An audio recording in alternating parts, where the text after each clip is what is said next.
Pokémon Diamond and Pearl were the duos of Pokémon games I spent the most time playing as far as I can remember, clocking in over 500 hours of playtime on just Diamond alone. Needless to say, these games played a very important role in my elementary school days, and to see a faithful remake of them truly brought some excitement to my eyes. Developed by ILCA, these remakes add some quality of life improvements while retaining the heart and soul of the original games, at times for better and for worse. Like most mainline Pokemon games, Pokemon Diamond and Pearl follow the traditional story formula of a new trainer getting their first Pokemon, helping the local professor complete the Pokédex, and stopping a scheme to capture that region's legendary Pokemon in the process. Nothing has really changed in that regard, even excluding story content from Pokemon Platinum. However, what is retained is the fact that Diamond and Pearl did always have a more intricate way of telling that story, complete with more NPC interactions and side stories that were woven into the main story. That aspect is still here, and 15 years later, after a montage of more simplified takes on the same story with recent entries, it's a breath of fresh air. It's most notable in the time between gyms that's now spaced out with more story content.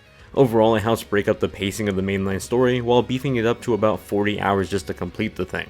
Of course, it's still the story of a 10-year-old taking on a criminal corporate entity, so the realm of grounded writing isn't all that improved, well, as far as it can be taking place in the world of Pokemon, but nevertheless, Diamond and Pearl continue to be one of the more fleshed out approaches to this story formula. Considering how faithful these remakes are, Pokemon Brilliant Diamond and Shining Pearl will feel familiar to anyone that played the original game. There are a few quality of life improvements like the new XP sharing system brought over from the recent games. While I can understand some players not liking this feature, I thought it helped cut a lot of the grind to growing your party, letting you focus on the management of your team instead. That's one of the challenges of the Sinnoh region, having a lack of certain Pokemon types like fire types, easily always pushing me to choose Chimchar as my starter. A new underground area that you can access early on in the game helps alleviate that, providing access to some of the Pokemon previously exclusive to Pokemon Platinum are now obtainable once again. It follows a similar system to Pokemon Sword and Shield, where the Pokemon appear in the overworld and are completely visible. That is ditched for the rest of the game though, where the overworld adopts the original RNG grass system from the DS games. While the idea is most definitely a welcome one, with many benefits both in terms of content and quality of life, it also introduces its own flaws. For example, you can totally find an overleveled Pokemon early on in the game, and if you manage to catch it and use it, then that can completely break the balance of the gym leaders early on. Pair that along with the XP sharing system, and suddenly you can overlevel your Pokemon easily by accident. Luckily, you can turn off the XP share, but still, it's something to be wary about. Another quality of life improvement includes the HM system that's been replaced by the implementation of the new game. Basically, you no longer have to carry a mule Pokemon in your party solely for the use of HMs. It's a welcome change, especially since Sinnoh uses so many HMs throughout the exploration of the region. Little management changes like that are riddled throughout these remakes that don't feel that significant, as they feel like what should otherwise just be the new norm after so many new entries since 2006. Nevertheless, these changes are appreciated while still retaining the core DNA of the original games.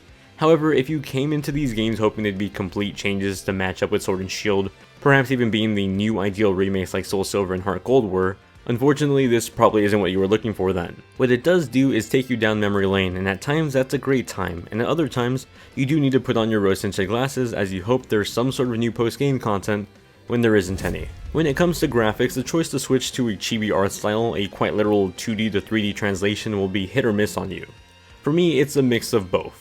I don't mind the chibi art too much until the scaling of objects come into play and things just look a bit weird. For example, a legendary Pokemon shouldn't be the same size as the trainer, and that was already mildly weird looking in 2D, and it's worse now in 3D. The odd thing is that once you jump into a battle, the 3D conversion switches to a much better looking third person view with some well done scaling. The other trainers you battle even strike the same pose that original sprites did. It's a nice touch that looks beautiful in action. These battles are actually one of the better visual upgrades for Diamond and Pearl. Maybe it's the attention to detail in the backgrounds that accurately portray where you are in terms of the positioning in the Sinnoh region, but man, these battles look so darn good. It makes me wish that the rest of the game had a similar design style, but I digress. At least when it comes to performance, Pokemon Brilliant Diamond and Shining Pearl run beautifully, especially in comparison to the recent Pokemon Sword and Shield games. Frame rates run at a consistent 30 frames per second across both handheld and in dock mode. Dock mode runs at the native 1080p resolution, although some elements like the faces of characters do run at a slightly lower resolution, though it's not too noticeable unless the camera zooms in. Handheld on the other hand runs at a 720p resolution, looking beautiful on a Switch OLED or a smaller pixel dense Switch Lite. If you want to continue to play this as a handheld only game like the original games, rest assured it continues to look great as one. When it comes to audio, the biggest change with these remakes are the new remixes of classic Pokemon Diamond and Pearl tracks. I love the original track list for this game, and while I still prefer the original versions, I thought these remix tracks were well done. They never got to the point that I think they ruined the original tones of the songs, and they continued to be catchy renditions of the originals. The Wild Pokemon battle theme, for example, is still as great as ever with a sick guitar riff taking center stage, while Team Galactic's theme makes me rethink that maybe Persona 5 just didn't invent jazz after all. Jokes aside, these songs are brilliant shining examples of reimaginings done right. My one gripe, especially the more and more the Pokemon series gets older, is my desire for some sort of voice acting. Especially in the key story moments, I feel like the story could greatly benefit from it. And the better these games look, honestly, it could really use it. Overall, Pokemon Brilliant Diamond and Shining Pearl feel like good but also very safely played remakes of these classic DS games, which is probably not what a lot of people were hoping for, including myself. A lot of the game remains unchanged with some modernization improvements and the new underground area being the main changes with this entry. New content wise, there's a noticeable gap here, at least when compared to other remakes of the past.